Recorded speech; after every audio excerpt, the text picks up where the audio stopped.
আসসালামু আলাইকুম, সবাইকে স্বাগতম আজকের পর্বে আমি যেটি দেখাবো সেটি হলো এক্সেলের মধ্যে কিভাবে আপনি গ্রামার চেক করতে পারবেন। তো এক্সেল নিয়ে নতুন করে বলার কিছু নেই। যারা মাইক্রোসফট ওয়ার্ড ইউজ করতে জানি তারা জানে কিভাবে গ্রামার চেক করে, অর্থাৎ কোনো বানান ভুল হলে সেটি কিভাবে ঠিক করে, সেটি কিভাবে কারেকশন করে। কিন্তু এক্সেল আজ এত জনপ্রিয় হয়েছে এবং এত ব্যবহার বেড়েছে যে এক্সেলে গ্রামার কিন্তু আপনাকে অটোমেটিক মাইক্রোসফট ওয়ার্ডে যেমন আপনাকে রেড মার্ক করে দেখিয়ে দেয় যে গ্রামারটি ভুল হয়েছে, বানানটি ভুল হয়েছে, কিন্তু এক্সেলে কিন্তু এটি দেখাবে না। তো এক্সেলে আমরা অনেক কিছুই লিখতে হয়, অনেক কিছু টাইপ করতে হয়, তো সেটি যদি ভুল হয় সেটি গ্রামারটি আপনি কীভাবে চেক করবেন, সেটি ভুল আপনাকে দেখাবে না, কিন্তু আপনাকে চেক করে রাখতে হবে, না হয় আপনার বানানটি ভুল থাকতে পারে। তো এক্সেলে কিভাবে গ্রামার চেক করে সেটি দেখাবো।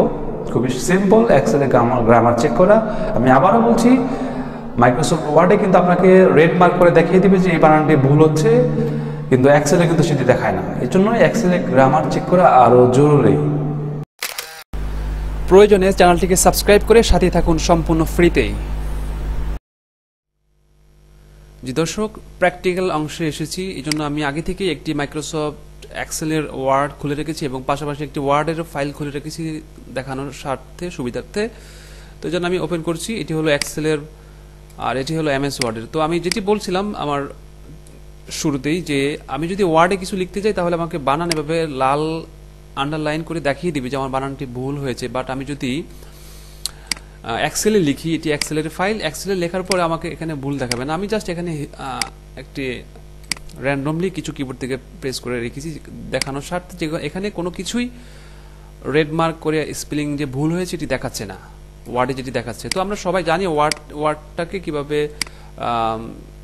স্পেলিং ঠিক করে, ওয়ার্ডটাকে ঠিক করে আমি তারপর একটু দেখিয়ে দিচ্ছি। এখানে মাউসের যে বানানটি ভুল হয়েছে বা যেখানে আপনাকে লাল দাগ দিয়ে দেখাচ্ছে ভুল, সেখানে নিয়ে কার্সরটি মাউসের ডান দিকের বাটনটি ক্লিক করার পরে যে আপনাকে এখানে দিবে যে আপনি যেখানে এটা ভুল দেখাচ্ছে এই বানানটা সাজেশন বানান, এই কয়েকটি বানান দেখিয়ে দিচ্ছে।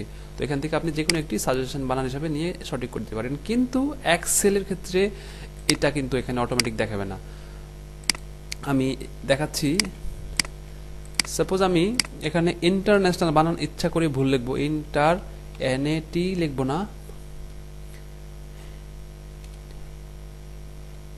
ইন্টারন্যাশনাল বানান ভুল লিখছি ইচ্ছা করি, তো এটা আমার ভুল হয়েছে দেখুন, কিন্তু কোনো লাল দাগ দিয়ে দেখাচ্ছে না যেটি বানানটা ভুল। তো এই যে এক্সেলের মধ্যে ভুল বানান কারেকশন করার জন্য দুইটি ওয়ে আছে। একটি হলো কিবোর্ডের যে F7 অপশন আছে, একেবারেই কিবোর্ডের উপরে F1 F2 এভাবে F7 অপশনটি ক্লিক করার পরে আমাকে এভাবে দেখিয়ে দিবে যে আমি যেটি লিখেছি সেটি আমি সাজেশন বানান দেখাচ্ছে যে এটা কি ইন্টারনাল নাকি ইন্ট্রিগনাল, ঠিক আছে। তো না, আমি এখানে ইন্টারন্যাশনাল লিখতে চেয়েছিলাম। যাই হোক, এই বানানটি সাজেশন বানান দেখিয়ে দিয়েছে যে আপনাকে F7 ক্লিক করার পরে যে এটার কাছাকাছি বানানো হলো ইন্টারনাল অথবা ইন্ট্রিগনাল।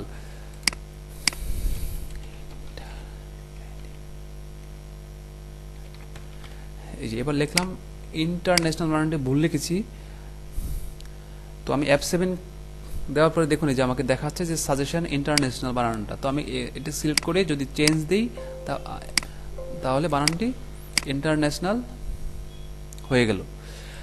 এ হলো একটি উপায়। আরেকটি উপায় আছে, যেমন ধরুন এই বানানটি আপনি ঠিক করতে চাচ্ছেন, স্পেলিং চেক করতে চাচ্ছেন, তো সেক্ষেত্রে বানানটির উপরে নিয়ে এই যে উপরে মেনু বার আছে হোম, ইনসার্ট, এখানে এসে আপনি যে রিভিউতে ক্লিক করবেন। রিভিউতে ক্লিক করার পরে যে একেবারে প্রথমেই যেটি থাকবে ABC স্পেলিং, এখানে ক্লিক করার পরে যেখানেও সেম আপনাকে সাজেশন দেখিয়ে দিবে। আমি আবারও দেখাচ্ছি, ভুল লিখে দেখাচ্ছি কারণ এখন তো সঠিকই আছে, এই জন্য আর নিচ্ছে না। আবার ভুল লিখলাম, ভুল লেখার পরে একটি তো দেখালাম F7, আরেকটি হলো উপরের মেনু বার থেকে এই যে রিভিউতে ক্লিক করার পরে নর্মালি এভাবে থাকবে। এখানে গিয়ে আমি রিভিউতে ক্লিক করব, দেন আপনার এই যে ABC স্পেলিং চেকের অপশনে ক্লিক করার পরে যে এখানে দেখিয়ে দিয়েছে যে ইন্টারন্যাশনাল, বানানটি কি ইন্টারন্যাশনাল হবে, তো আমি চেঞ্জ দিয়ে ওকে দিব। তো বানানটি এভাবে কালেকশন করতে পারেন এক্সেলে। অনেক এক্সেল ইউজারকারী এটি জানেন, অনেকেই অনেক বছর যাবত এক্সেল ইউজ করছেন। তো আশা করি টিপসটি আপনাদের সহায়ক হবে। সবাইকে অসংখ্য ধন্যবাদ।